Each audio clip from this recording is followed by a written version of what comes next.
गुरुजी राधे राधे। जय श्री राधे। गुरुजी आज एक प्रश्न आया है पुरोला उत्तरकाशी से। वहाँ के एक सज्जन हैं प्रकाश सेमवाल जी।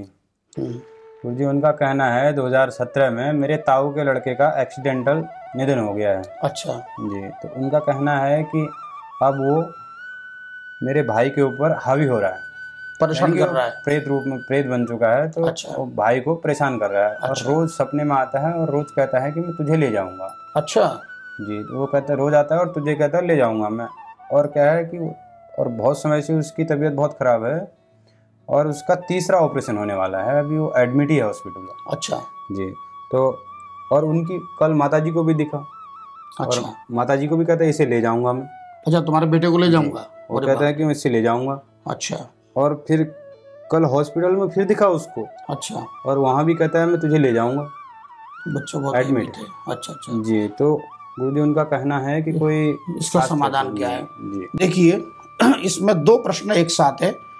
एक तो जो प्रेत बन गया, यानी 2017 में जो उनके ताऊ जी की सुपुत्र जो एक्सीडेंटल जिनकी डेथ हुई है, जो कि प्रेत योनि में है। अब इसके कई कारण हो सकते हैं। हो सकता है कि उनका कोई गया में श्राद्ध नहीं हुआ हो, अथवा कोई और उनका कोई पूर्व जन्म का कोई कर्म हो जिससे उनको प्रेत योनि प्राप्त हुई हो। कई बार हम देखते हैं कि गया में श्राद्ध होने के बाद भी हम लोग श्रीमद् भागवत में सबसे लोक प्रसिद्ध कथा है धुंधुकारी की, जिसमें धुंधुकारी प्रेत रूप में स्वयं कहता है कि गया श्राद्ध शते नापी मुक्तिर में न भविष्यति, कि गया में जाकर भैया मेरा 100 बार अगर पिंडदान करोगे तो भी मेरी मुक्ति नहीं होगी। तो वर्तमान में यदि कोई सोचे कि भाई गया में हमने कर दिया, नारायणी करा लिया अथवा बद्रीनाथ में कर लिया तो वो मुक्त हो गया, तो कुछ कर्म ऐसे होते हैं जो पिंडदान से भी मुक्त नहीं होते। लेकिन उनके लिए श्रीमद् भागवत में एक अमोघ जो है उपाय है, और वो उपाय भी इसी श्रीमद् भागवत के महात्म्य के 5वें अध्याय में 39वें श्लोक में ऐसा वर्णन आता है कि गोकर्ण जी ने अपनी तपस्या के बल से सूर्य के रथ को रोक दिया। इसमें श्लोक में देखा कि गोकर्ण स्तंभनम चक्रे सूर्य वेगस्य वै तथा, सूर्य के रथ के वेग को रोक दिया और कहा हे सूर्यदेव, मेरा भाई प्रेत योनि में है अर्थात धुंधुकारी, तो इसकी मुक्ति के लिए आप उपाय बताओ, क्योंकि पृथ्वी में किसी भी महापुरुष के पास इसका उत्तर नहीं है। बड़े बड़े धुरंधर बड़े बड़े ऋषि मुनि महात्मा आए, पर किसी को नहीं पता कि इस प्रेत की मुक्ति कैसे हो। तो उस समय सूर्य भगवान ने जो धर्म युक्त बात कही, वो श्लोक भी बहुत कालजयी श्लोक है। 5वें अध्याय का 41वां श्लोक, मैं नंबर भी बता रहा हूं। श्रीमद्भागवतान मुक्ति सप्ताह वाचनम कुरु इति सूर्यवचः सर्वैर्धर्म रूपम तु विश्रुतम। ये धर्मयुक्त बात वहां सबने श्रवण की, यानी केवल अकेले में नहीं कहा गोकर्ण को, धर्म रूपम तु विश्रुतम, सबने एक साथ श्रवण किया कि श्रीमद् भागवतान मुक्ति ही सप्ताह वाचनम गुरु, अर्थात तुम अपने भाई की प्रेत योनि से मुक्ति के लिए अपने आंगन में श्रीमद् भागवत का सप्ताह वाचनम करो, यानी सप्ताह पारायण करो, यानी मूल पारायण। 18,000 श्लोकों का संस्कृत में मूल पारायण को ही हम लोग मूल पाठ पारायण कहते हैं। और वैदिक रूप से, यानी पहले नवग्रह आदि जो वेदियां बने और किसी वैदिक ब्राह्मण को बुलाया जाए जो त्रिकाल संध्या करने में निपुण हो और ब्रह्मचर्य का पालन करे, भूमि पर शयन करे, फलाहार का सेवन करे, माने बहुत विधि विधान से ये मूल पारायण किया जाता है। वर्ष में वैसे एक बार हम लोग भी करते हैं।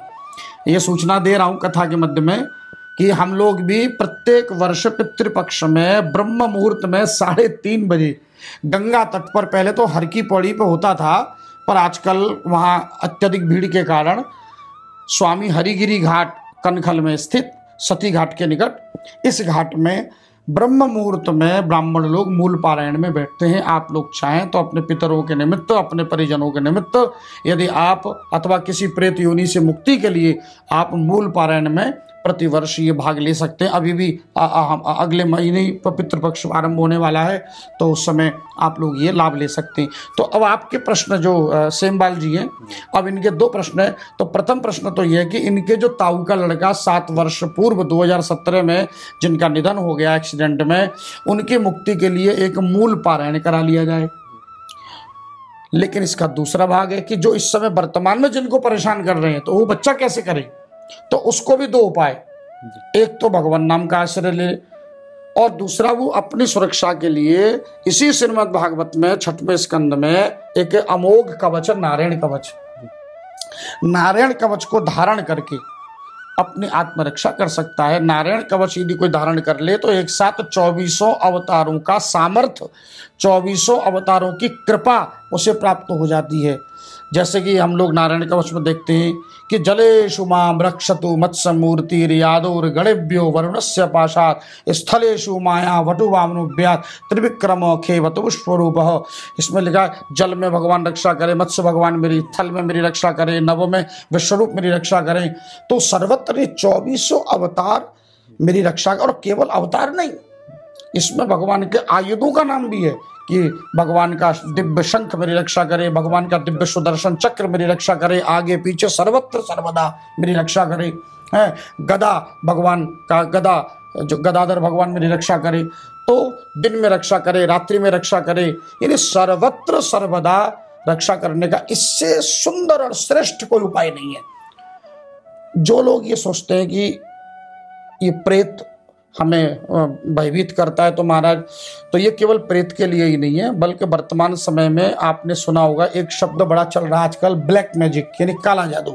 कोई किसी पर कुछ तंत्र मंत्र करा देते हैं, तो उस तंत्र मंत्र से बचने का भी सबसे अमोघ उपाय अगर कोई है तो वो उपाय है नारायण कवच।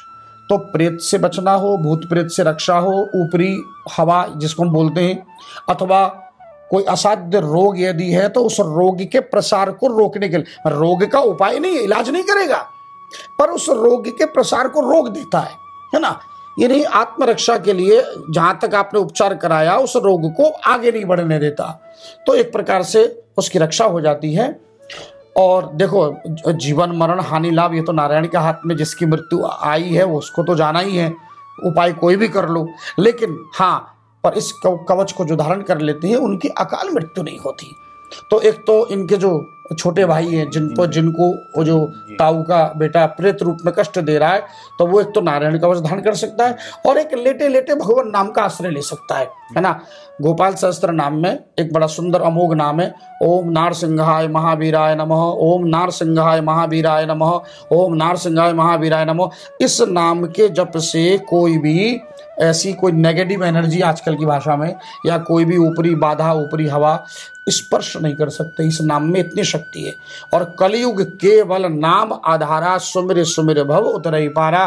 कली काल में सबसे बड़ी तपस्या यदि कोई है तो वह भगवान नाम जप का आश्रय। नाम जप से असाध्य कार्य भी सिद्ध हो जाते इस कली काल में। इसलिए मैं चाहूंगा कि आप अपने छोटे भाई की रक्षा के लिए एक तो नाम का आश्रय लें, और वो प्रेत अधिक परेशानी न करे उसके लिए नारायण कवच धारण कर लें। और उसके बाद नारायण कवच के विषय में भी बहुत सारी भ्रांतियां हैं। नारायण कवच में 34 श्लोक भोजपत्र पर हस्तलिखित लिखा होना चाहिए, और उसके बाद उसको अभिमंत्रित करके तब हृदय स्थल पर धारण किया जाता है। और जो लोग नित्य पाठ करते हैं उनके तो क्या कहने, पर यदि कोई पाठ करने में असमर्थ है संस्कृत, तो उसको धारण करना चाहिए, वो भी बिल्कुल वैदिक रूप से। और वैदिक रूप से नारायण कवच प्राप्ति का एकमात्र स्थान है निकुंज धाम चरणपीठ हरिद्वार, जहां से आप इस समय ये वीडियो श्रवण कर रहे हैं। तो आइए, हम चाहते हैं कि ये दोनों अमोघ उपाय आप इसको स्वीकार करें और आपकी भ्राता की प्राण रक्षा हो। जय जय श्री राधे।